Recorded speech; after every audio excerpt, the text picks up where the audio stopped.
Saya ragu dan saya bahkan mulai menduga bahwa pembentukan daerah otonomi baru untuk misalnya Papua Tengah, Papua Pegunungan Tengah dan Papua Selatan itu hanya untuk memangkas ya keharusan pemerintah pusat atau Mendagri atau Menteri Investasi atau Menteri Energi dan Sumber Daya Mineral yang seharusnya meminta persetujuan Gubernur Papua, dalam hal ini misalnya pemerintah Provinsi Papua, Lukas NMB, tapi karena persetujuan itu tidak diberikan, ya, sebagai contoh rencana penambangan emas di Blok Wabu, Februari yang lalu, Gubernur Lukas NMB menerbitkan surat menyatakan tidak setuju dengan rencana penambangan Blok Wabu di Intan Jaya itu, yang nantinya akan masuk dalam Provinsi Papua Tengah.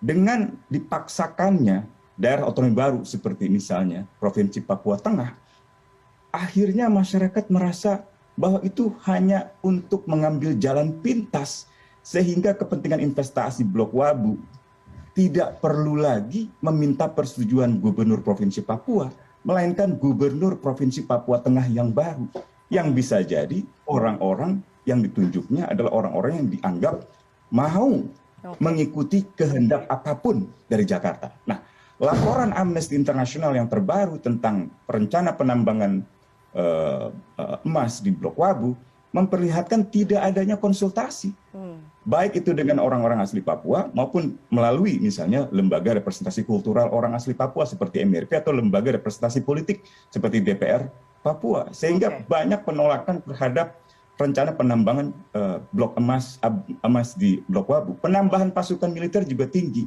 Sejak Oktober 2019 dari 2 pos militer sekarang menjadi 17 pos militer. Dengan adanya provinsi baru, daerah otonomi baru, berarti akan ada satuan-satuan teritorial baru, bisa Kodam, bisa Korem, bisa dan seterusnya. Pak Mahfud Menko Polhukam mengakui ada terlalu banyak satgas keamanan di Papua yang satu dengan lainnya tidak saling berkoordinasi. Bahkan masalahnya bukan hanya di antara satgas yang berjumlah 9 satgas, melainkan antara 9 satgas itu dengan pasukan organik setempat, misalnya Kodam, Korem, ya, dan seterusnya termasuk Polda. Bahkan beberapa pejabat militer di sana mengeluh ada penempatan pasukan satgas di atas pegunungan, ya, misalnya hanya untuk menjaga tambang, menjaga kepentingan bisnis. Bukan menjaga apa yang disebut-sebut sebagai integritas teritorial Republik Indonesia, negara kesatuan Republik, itu hanya retorika saja untuk menutupi apa yang sesungguhnya terjadi di dalam kenyataan. Gitu. Oke, dan semua itu ditemukan dengan basis data yang kuat begitu ya, Bang Usman? Sangat kuat. Begitu pula dengan laporan Koalisi Bersihkan Indonesia yang akhirnya berbuntut panjang dengan pencemaran nama baik atau dugaan pencemaran nama baik oleh Menko Marves dengan beberapa aktivis hak asasi manusia seperti Haris Azhar dan juga Fathia Maulidiyanti. Jadi ini saya kira soal serius. Kalau Pak Komar sungguh-sungguh mau membela hak-hak orang asli Papua, sebagai orang asli Papua yang ada di Jakarta, Pak Komar harus memperjuangkan bahwa rencana penambangan itu ditunda terlebih dahulu.